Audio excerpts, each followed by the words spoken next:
It's that time of the year again. Some of you might say already, when we are building up to the big event, to Cricbuzz Live in association with our fantasy partner, My 11 Circle. And it's time to look at a team that has never really stamped itself on the tournament. They started well. That was back in 2008, had one purple patch in 2014, but thereafter it's a team that's looked a little confused, that's looked like a train where passengers are coming in and passengers are going out, and every year you say, can Punjab this year stamp themselves on the tournament? Well, let's see what they've got for a start. And the first thing that strikes you when you look at the entire squad is, right, top four are looking really good. They did well for them last year with Gayle, Rahul, Mayank, Agarwal, Chris, Gayle, Nicholas, Pooran. They've got Dawid, Malan in there as well, one of the best T20 players in the world as a backup to one of those two. Then they've tried to address the all-rounder issue with Fabian Allen, with Moses Hendricks. Neither of them has really been a big player in the tournament, remember, looking at Jalat Saxena again. Then what else strikes you? Decent pace bowling options. They've got Jai Richardson, Chris Jordan, Riley Meredith. Mohammed Shami hasn't played for a while, but if he comes back strongly, he'll be very good. Arshdeep Singh was a revelation last year. So there's options there as well. So from that point of view, yeah, the basic structure looks all right. Let's see who they let go though, because that often gives you a signal of what was going right and what was going wrong. So if you see who they've let go this year, they finally got tired with Maxwell, I think. So Maxwell's gone. Cottrell was a punt. Cottrell was one of those jackpot days that a player gets. Cottrell was a punt that didn't come off. Mujib, Nisham, Villuan, Gautam, Karun Nair, Suchit, almost all of them have been rebought. So they were not bad players to start off with. Who have they brought in to try and address that issue? Dawid Malan. In case Chris Gayle has a problem, you've got Dawid Malan in there. All-rounders, Hendricks, Allen, Jalat Saxena.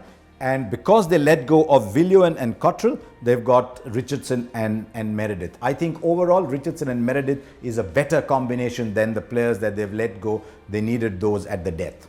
Which brings us to the first problem that Punjab have had.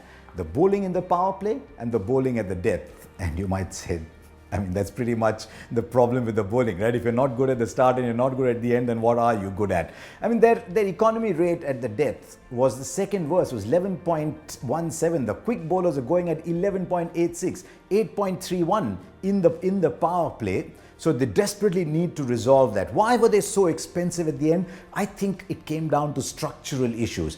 Once they got through the top four, there was very little in 5, 6, 7. So in an effort to address 5, 6, 7, occasionally they played Jimmy Neesham as a 4 overs bowler, which he can be sometimes in New Zealand conditions, but on these flat decks, not really. And as a result, they started conceding way too many runs at the end. They were scoring a lot of runs, but they were also conceding a lot of runs. How can they address that? They've brought in Moses Hendricks or Fabian Allen. Fabian Allen hardly got a game with Hyderabad.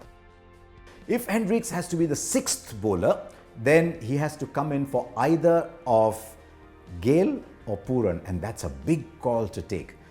As things stand, if you look at their best 11, really, they've got 6 batsmen, 5 bowlers. Their issue is none of the 6 batsmen bowl, and not one of the 5 bowlers is really good enough to be a number 7. Last year they had Mujib batting at 7, one of the games, and I think they finally came to terms with saying, okay, Chris Jordan has to bat at 7.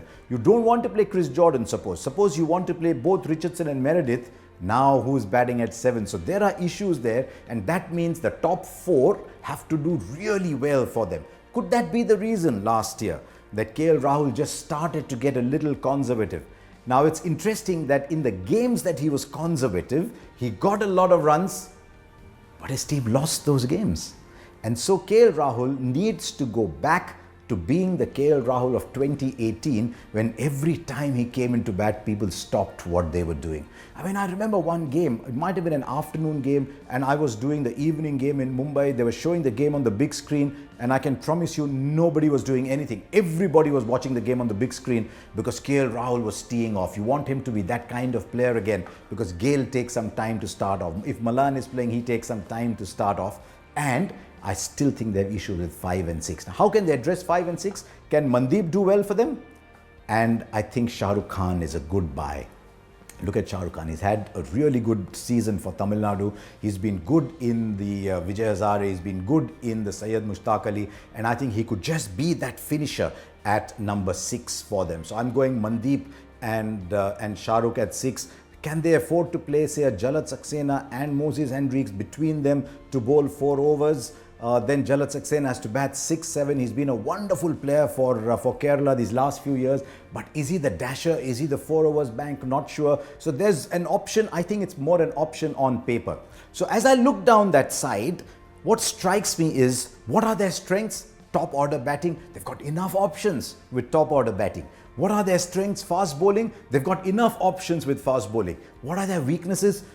5, 6, 7 bowlers who don't bat and batsmen who don't bowl. I'm afraid those still exist.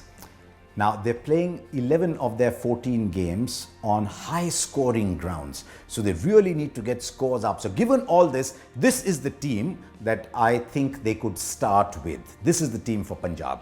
Mayank Agarwal, KL Rahul, Gayle, Nicholas Pooran. That is the big engine room. But as we've seen with the best teams, who's 5, 6, 7, I'm going Mandeep, Shah Rukh, Jordan at 5, 6, 7. Jordan can bat. You've just got to tell Jordan, listen, you're 7, just practice batting for 10 balls. But they've got to ensure that in an effort to cover up 5, 6, 7, that 1, 2, 3, 4 don't go conservative. As I said, they're playing on ground that are heavy scoring ground. Then what happens after that? They've got to play Jai Richardson because they've brought him in to address a specific issue. Bishnoi and Murugan Ashwin, I thought, did well for them. There's not that many options in the spin bowling department for them. And then Mohammed Shami. Is there an X factor to Punjab? I think Nicholas Pooran has to be that player. He is a wonderful player.